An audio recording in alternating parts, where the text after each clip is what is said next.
Semoga yang subscribe diberikan rezeki melimpah dari jalan tak terduga. Dan yang like komen, dimudahkan jalannya menuju surga di hari akhir nanti. Siapa yang tak mendengar nama Qorun? Dia adalah seorang sosok kaya raya di zaman Nabi Musa yang namanya melegenda hingga sekarang. Kisahnya diabadikan dalam Al-Quran, bahkan menjadi peribahasa atau ungkapan di masyarakat guna menggambarkan seseorang yang mirip dengan tabiatnya atau menisbatkan harta yang ditemukan terpendam dalam tanah sebagai harta Qorun.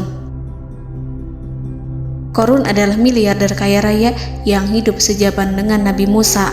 Saking kaya rayanya, Qorun setiap kali keluar dari rumahnya, ia didampingi dengan 300 pelayan laki-laki dan 300 pelayan perempuan.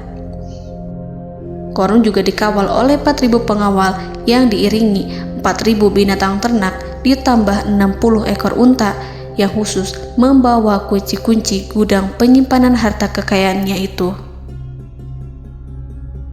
Itu dilakukan semata-mata sebagai bentuk kesombongan bahwa dialah manusia paling kaya, paling terhormat, dan memiliki pengikut setia. Ia merasa lebih mulia dibandingkan Nabi Musa alaihissalam.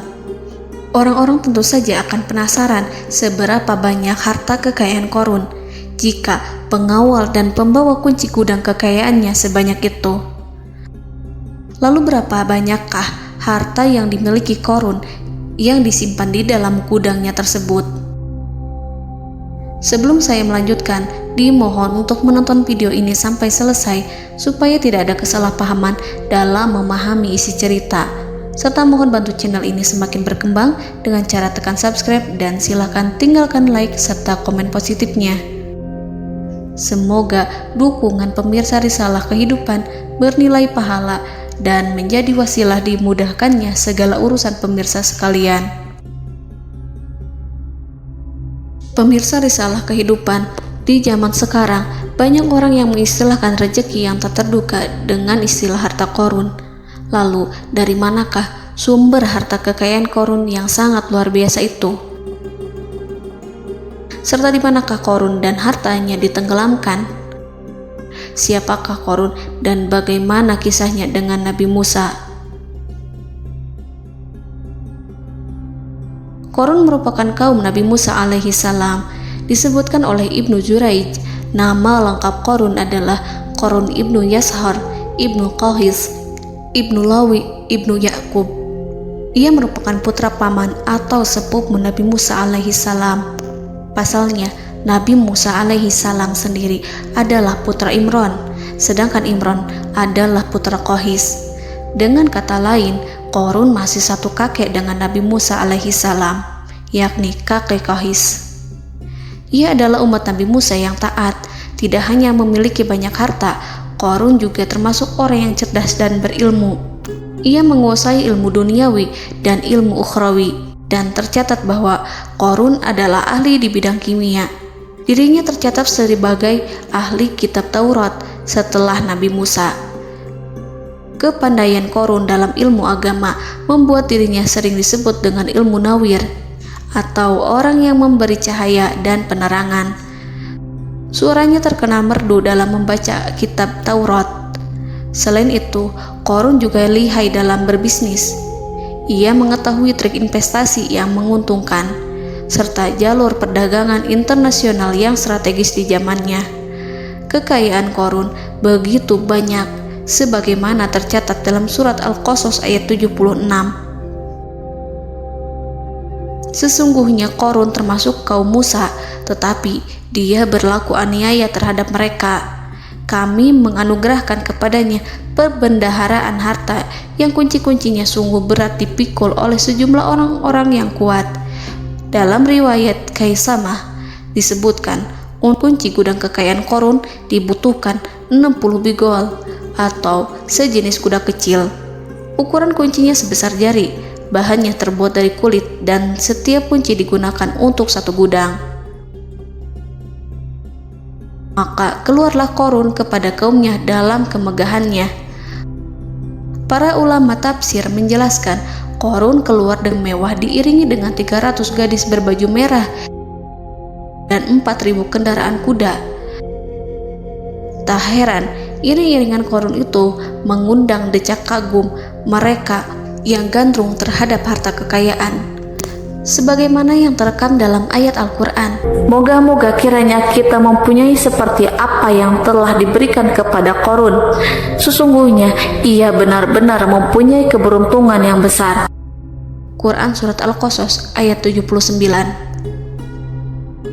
Namun tak sedikit kaumnya yang mengingatkan. Ingatlah ketika kaumnya berkata kepadanya, janganlah engkau terlalu bangga, sesungguhnya Allah tidak menyukai orang-orang yang terlalu membanggakan diri atau farihin.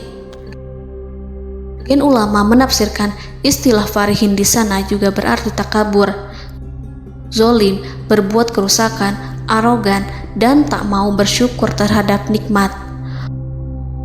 Korun dikisahkan memiliki ribuan kuda yang berisikan emas dan perak. Bila keluar rumah, Korun selalu berpakaian mewah dan dikawal 600 pelayan dan diiringi 4.000 ekor kuda serta 60 ekor unta yang membawa kunci-kunci gudang kekayaannya.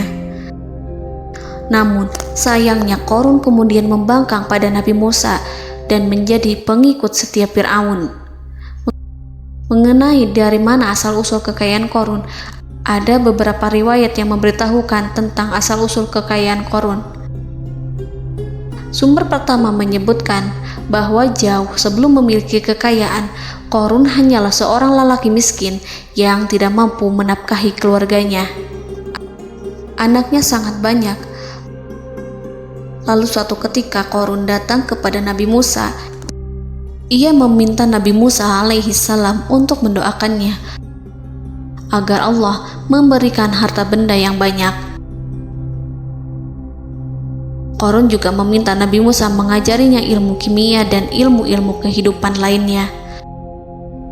Korun dikenal sebagai orang yang soleh dan mengikuti ajaran Ibrahim dengan baik, sehingga tanpa pikir panjang, Nabi Musa alaihi salam menyetujui permintaannya. Allah Subhanahu wa Ta'ala mengabulkan doa Nabi Musa. Korun diberikan kecerdasan luar biasa dan menguasai ilmu yang telah diajarkan kepadanya. Korun menguasai teori dan praktik pembuatan emas permata dan beragam perhiasan mewah lainnya. Ia juga pakar dalam ilmu arsitektur, rancangan bangunan, penataan kota, dan lain sebagainya. Tidak lama setelah itu, hidupnya berubah. Korun pun hidup dengan bergelimbang harta. Ribuan gudang yang dimilikinya penuh dengan emas dan perak. Namun, sayangnya, keberuntungan yang didapatkannya membuatnya gelap mata. Korun mulai hidup dengan penuh pamer, keangkuhan, dan penuh kesombongan. Kekayaan yang diberikan Allah Subhanahu wa Ta'ala membuatnya lupa dengan Sang Maha Pemberi. Korun merasa lebih terhormat dan mulia dibandingkan Nabi Musa. Ia pun akhirnya membelot dan durhaka pada Musa. Ia mengingkari janji-janjinya dulu dan beralih menjadi pengikut Fir'aun yang setia. Loyalitas Korun terhadap Fir'aun membuatnya diangkat menjadi kepala mandor yang membawahi ribuan pekerja.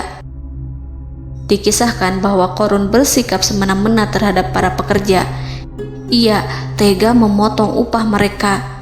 Ia melakukan korupsi demi membangun istana dan kemegahannya sendiri, dan untuk membangun gudang-gudang penyimpanan harta yang telah ia kumpulkan jauh-jauh hari. Ketika datang perintah zakat, Nabi Musa alaihi salam pergi menemui Korun dan memerintahnya mengeluarkan zakat sebesar 1 dinar dari setiap 1.000 dinar hartanya, 1 dirham dari setiap 1.000 dirham, 1 kambing dari setiap 1.000 kambing, dan seterusnya. Setelah Korun menghitung seluruh hartanya, ternyata jumlah zakatnya sangat besar. Kekikirannya pun mulai menghalangi hatinya untuk mengeluarkan zakat. Korun enggan membayar zakat ketika Nabi Musa alaihissalam menagih zakat yang diperintahkan oleh Allah untuk ditunaikan olehnya. Ketika Korun dimintai zakat, ia langsung marah dan tidak memberikan sedikit pun kekayaannya. Dia berpikir bahwa harta kekayaan yang dimilikinya didapat dari hasil kerja dan usahanya, dan tidak ada kaitannya dengan siapapun, termasuk Allah Subhanahu wa Ta'ala. Janji Qarun untuk lebih taat beribadah dan membantu sesama jika diberi kekayaan oleh Allah dilupakannya. Dia mempergunakan kekayaannya tersebut dalam kesesatan, kezoliman, dan permusuhan, sehingga membuatnya menjadi sombong dan terlena. Orang-orang beriman pada masa itu sering menasihati Qarun untuk bersyukur atas nikmat yang telah Allah berikan. Tetapi dia tidak mengindahkan nasihat tersebut. Dari sikapnya tersebut sudah jelas bahwa Qarun tidak membutuhkan nasihat kebenaran, bahkan merasa tidak takut dengan ancaman Allah. Sebab Qarun merasa sudah memiliki segalanya. Qarun merasa dirinya hebat dan pintar serta punya banyak pengikut setia, punya banyak pengawal dan merasa aman karena dekat dengan Raja Fir'aun. Qarun berkata, "Sesungguhnya aku mendapatkan harta ini karena ilmu yang ada padaku." Qarun sangat sombong. Ia merasa hartanya didapatkannya sendiri tanpa campur tangan dan kehendak Zat yang Maha Kaya, yakni Allah Subhanahu wa Ta'ala. Apakah Qarun lupa ataukah ia tidak tahu bahwa Allah telah membinasakan orang-orang sombong sebelumnya yang bahkan lebih kuat darinya, yang lebih kaya darinya, yang lebih banyak pengawalannya, lebih kokoh dan tak terkalahkan dibanding dirinya? Karena terdorong sifat kikir dan angkuh, maka Qarun membuat rencana untuk melakukan tipu daya agar dia terlepas dari kewajiban membayar zakat. Dia ingin menjatuhkan nama baik dan citra baik Nabi Musa. Kemudian dia mengumpulkan tokoh-tokoh konglomerat Bani Israel. Ia berkata kepada mereka, "Wahai saudara-saudaraku, terhadap apa yang diperintahkan Musa untuk membayar zakat, apakah kalian akan mematuhinya? Sekarang dia hendak mengambil harta yang ada di tangan kalian, maka pikirkanlah suatu cara untuk menghindari perintahnya." Para pembesar-pembesar yang dipanggil kemudian menjawab, "Wahai paduka Qarun, engkau lebih besar daripada kami. Kami akan melakukan apapun yang kau inginkan." Qarun berkata, "Datangkanlah kepadaku wanita cantik. Aku akan memberinya hadiah besar jika ia berhasil menggoda dan memfitnah Musa." Ketika wanita cantik yang diinginkannya datang, Qarun memberikan kepadanya uang muka sebagai jaminan. Ia akan membayarkan seluruh yang dijanjikannya ketika berhasil menjalankan misinya. Bukan hanya itu, Qarun pun berjanji akan menjadikan wanita ini sebagai istrinya. Keesokan harinya, Qarun mengumpulkan Bani Israel. Setelah itu, Qarun menghadap kepada Nabi Musa seraya berkata, "Orang-orang menanti kedatangan Anda, sampaikanlah saran dan nasihat kepada mereka." Nabi Musa kemudian keluar dari rumahnya. Ia mulai menyampaikan nasihat pada umatnya. Di antara nasihatnya, beliau berkata, "Barang siapa yang mencuri, aku akan memotong tangannya. Barang siapa yang memfitnah, aku akan mencambuknya sebanyak 70 kali. Barang siapa yang tidak mempunyai istri dan dia berbuat zina, maka aku akan mencambuknya sebanyak 70 kali. Adapun barang siapa yang memiliki istri dan ia berbuat zina, aku akan rajam dia sampai mati." Qarun kemudian berkata, "Apakah ini juga berlaku untuk Anda jika Anda sendiri yang berbuat zina? Apakah Anda akan menerima hukumannya?" Kemudian Nabi Musa menjawab, "Ya, meskipun saya sendiri yang melakukannya." Maka kemudian Qarun memanggil wanita yang telah dibayarnya. Wanita itu berdiri di depan Nabi Musa dan Bani Israel yang telah berkumpul, mengaku sedang hamil karena berhubungan badan dengan Nabi Musa. Maka marahlah Nabi Musa atas fitnah kejam yang diarahkan kepadanya. Kemudian Nabi Musa melakukan sholat 2 rakaat, lalu mendatangi wanita itu dan menyumpahnya agar mengatakan siapa yang menyuruhnya. Wanita itu menjadi ketakutan. Ia bergemetar di depan Nabi Musa dan mengaku bahwa yang menyuruhnya adalah Qarun. Lalu wanita itu bertaubat dan meminta maaf kepada Nabi Musa. Seketika Nabi Musa bersujud seraya berdoa kepada Allah agar menimpakan azab kepada Qarun. Allah memberi wahyu kepada Musa bahwa bumi telah dijadikan tunduk kepada perintah Nabi Musa. Kemudian Nabi Musa berkata kepada bumi, "Wahai bumi, telanlah Qarun beserta kekayaannya, habiskanlah semua." Kala itu Allah menurunkan wahyu kepada Musa alaihissalam untuk memerintah bumi apapun yang diinginkannya. Begitu Nabi Musa alaihissalam datang dengan wajah sangat marah, barulah Qarun merajuk, "Wahai Musa, sayangilah aku." Sementara Nabi Musa alaihissalam tak bergeming. Beliau lantas berkata pada bumi, "Wahai bumi, ambillah mereka." Seketika rumah Qarun mulai bergetar. Qarun dan antek-anteknya mulai dibenamkan hingga bagian lututnya. Rumahnya ikut turun sedalam lutut.